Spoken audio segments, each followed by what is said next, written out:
বৈষম্যবিরোধী ছাত্র আন্দোলনের প্রথম শহীদ আবু সাঈদের পরিবার আবু সাঈদের ভাস্কর্য না বানানোর জন্য অনুরোধ করেছেন। এই বিষয়টিকে কিভাবে দেখছেন? দেখুন, বৈষম্যবিরোধী ছাত্র আন্দোলনে যিনি মারা গেছেন আবু সাঈদ, আল্লাহ তাআলা তাকে শাহাদাতের মর্যাদা দান করুন। তার পরিবারের একটা চিঠি আমিও দেখেছি যে তার বাবা সেটি লিখে অনুরোধ করেছেন। অনেকেই তাকে স্মরণীয় করে রাখবার জন্য তার ভাস্কর্য নির্মাণ করতে চেয়েছেন। তার প্রতি ভালোবাসা প্রকাশ করতে গিয়ে তার বাবা বলেছেন সে ব্যক্তিগতভাবে ধার্মিক মানুষ ছিল। আমরা তার ফেসবুক স্ট্যাটাসগুলো দেখেছি যে সে পরিষ্কার একজন ধার্মিক মানুষ ছিলেন এবং বাবা মা ধার্মিক, যার কারণে তারা এটি না করার অনুরোধ করেছেন। এখানে আমাদের জন্য অনেক বড় একটি শিক্ষা রয়েছে। আমি এটাকে খুব পজিটিভ এবং ভালো একটা উদ্যোগ দেখতে পাচ্ছি। মানুষকে স্মরণীয় করে রাখার জন্য আসলে ভাস্কর্যের কোনো প্রয়োজন নেই। মুহাম্মদ সাল্লাল্লাহু আলাইহি ওয়াসাল্লাম পৃথিবীতে সবচেয়ে স্মরণীয় বরণীয়, তার কোনো ভাস্কর্য পৃথিবীতে নেই। ভাস্কর্য থাকলেই মানুষ স্মরণীয় বরণীয় হয় না। অনেক সময় ভাস্কর্য থাকার পর মানুষ অপমানিত হয় এবং অসম্মানিত হয়। বিধায় মানুষকে স্মরণীয় বরণীয় বা সম্মানিত করবার জন্য এটি কোনো বিশুদ্ধ পদ্ধতি নয়। শয়তান মানুষের উপরে নানাভাবে প্রভাব সৃষ্টি করে, মানুষকে ক্ষতি সাধন করে যে সব প্রক্রিয়ার উপরে মাধ্যমে, তার মধ্যে একটা হলো এই প্রাণীর যে অবয়ব বা আকৃতি তৈরি করা হয় সেটার উপরে শয়তান ভর করে।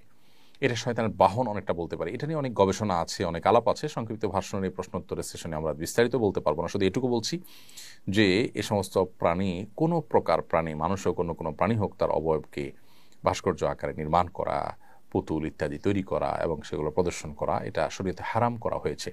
যারা এগুলো নির্মাণ করবে তাদের ঠিকানা জাহান্নাম বলা হয়েছে। আমরা হয়তো বলতে পারি সমস্যাটা কি, দেখতে তো সুন্দর, এটা তো ভালো লাগছে আমাদের কাছে। দেখুন, আমাদের বর্তমান যুগে যে টেকনোলজি আছে, আজ থেকে 100 বছর আগে পৃথিবীতে যারা এসেছেন তারা এই টেকনোলজি সম্পর্কে জানেন না।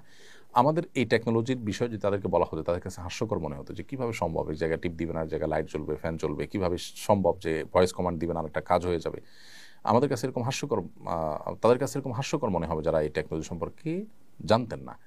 ঠিক একইভাবে আল্লাহ রাব্বুল আলামিন মহান সৃষ্টিকর্তা, তার যে টেকনোলজি, কেন তিনি এই ভাস্কর্য, এগুলো প্রাণীর ভাস্কর্য তৈরি করতে আমাদেরকে নিষেধ করেছেন, সেগুলোতে ক্ষতিকর দিক কী, সেটা আমাদের টেকনোলজি, আমাদের ইয়েতে রাডারে ধরা পড়বে না বা আমাদের বোঝা হয়তো আসলো না। কিন্তু আল্লাহ রাব্বুল আলামিন যিনি হাকিম, যিনি আলিম, তিনি সব কিছু জানেন, যিনি আমাদের মহান সৃষ্টিকর্তা, তিনি যেটা নিষেধ করেছেন এর ভিতরে আমাদের প্রভূত কল্যাণ রয়েছে এটাকে মেনে চলার মধ্যে। বিধায় এটাকে আমরা মেনে চলবো। আবু সাঈদের বাবা, আমি বলি, একটা সুন্দর দৃষ্টান্ত স্থাপন করেছেন। তার সন্তানের প্রতি যে ভালোবাসা দেশে মানুষের রয়েছে, অন্তরে যে স্থান তিনি করেছেন, আমার মনে হয় এটা তার পরিবারের জন্য যথেষ্ট। সে সাথে এখান থেকে আরেকটা বিষয় আমরা জানলাম যে এই বৈষম্যবিরোধী ছাত্র আন্দোলনে এদেশের ধার্মিক মানুষদের অংশগ্রহণই ছিল সবচেয়ে বেশি। সো এই আন্দোলনের ফসল হিসাবে যারা আসছেন ক্ষমতায়, তারা যেন এদেশের মানুষের চিন্তা চেতনা, মানুষের বিশ্বাস, এগুলোর প্রতি তারা শ্রদ্ধাশীল যেন থাকেন, সেটি তাদেরকে সতর্ক থাকতে হবে।